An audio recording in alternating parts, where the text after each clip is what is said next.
మా ప్రాబ్లమ్స్ని శివారెడ్డి అన్న ద్వారా మేము సుదర్శన్ రెడ్డి అన్న దగ్గర తీసుకెళ్ళినప్పుడు అసలు మా ప్రాబ్లం లేదంటే మా వెంచర్లో కాలు పెడతానికే మాకు భయం అవుతుండేది.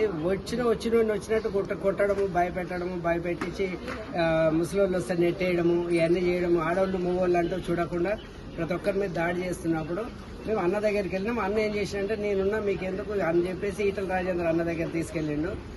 అన్నకు సమస్య చెప్పగానే లాస్ట్ ఇయర్ ఏం చేసిండు, అన్న మా వెంచర్ విజిట్ చేసిండు. వెంచర్ విజిట్ చేసినప్పుడు అక్కడ జరుగుతున్న అకృత్యాలు, గూండాగిరి ఇవన్నీ చూసి వాళ్ళని వెళ్ళి ఏమ్రా బాబు ఇక్కడ ఎంత గుండాయిజం చేస్తున్నారు, ఈ ప్లాట్ ఓనర్ని ఎందుకు బెదిరిస్తున్నారు అన్నందుకు అన్న మీద మా మీద దాడి చేసిర్రు అని చెప్పేసి అన్న మీద కూడా, ఈటల రాజేంద్ర అన్న మీద కూడా కేసు అయింది, సుదర్శన్ అన్న మీద కూడా కేసు అయింది.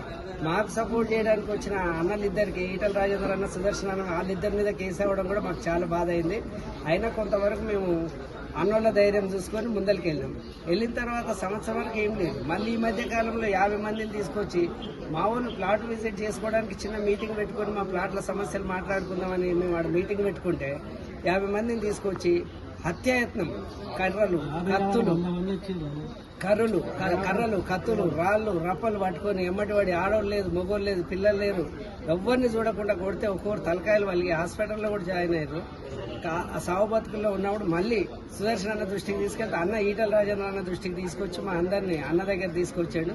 అన్న ఇమ్మీడియట్ గా నేను అరగంటలో వస్తున్నా, మీకు ఎందుకు సమస్య ఎందుకు సాల్వ్ కాలేదని చెప్పి వెంచర్కి వచ్చి అభయం ఇచ్చాడు. అభయం ఇవ్వడమే కాకుండా 24 గంటల్లో ఎవరైతే మీ మీద అత్యాయత్నం చేసిరో ఆ ల్యాండ్ గ్రాబర్ కానీ ఆయన అనుచరులు కానీ ఎవడైనా కూడా వాళ్ళ మీద పోలీసులు చర్య తీసుకోకుంటే నేను ఆ రౌడీలను నేను వెంట పడతాను, నేను తీసుకొస్తానని ధైర్యం ఇచ్చేసి ఇయ్యగానే ఇమ్మీడియట్ గా పోలీసులు స్పందించి అన్న మాటకి వాళ్ళు 24 గంటలు వాళ్ళని అరెస్ట్ చేశారు.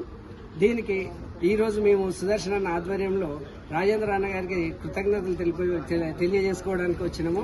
ఈ సందర్భంగా అన్నను కూడా వేరే రిక్వెస్ట్ చేసినా కానీ అన్న చాలా సానుకూలంగా స్పందించాడు. అన్నకు ధన్యవాదాలు.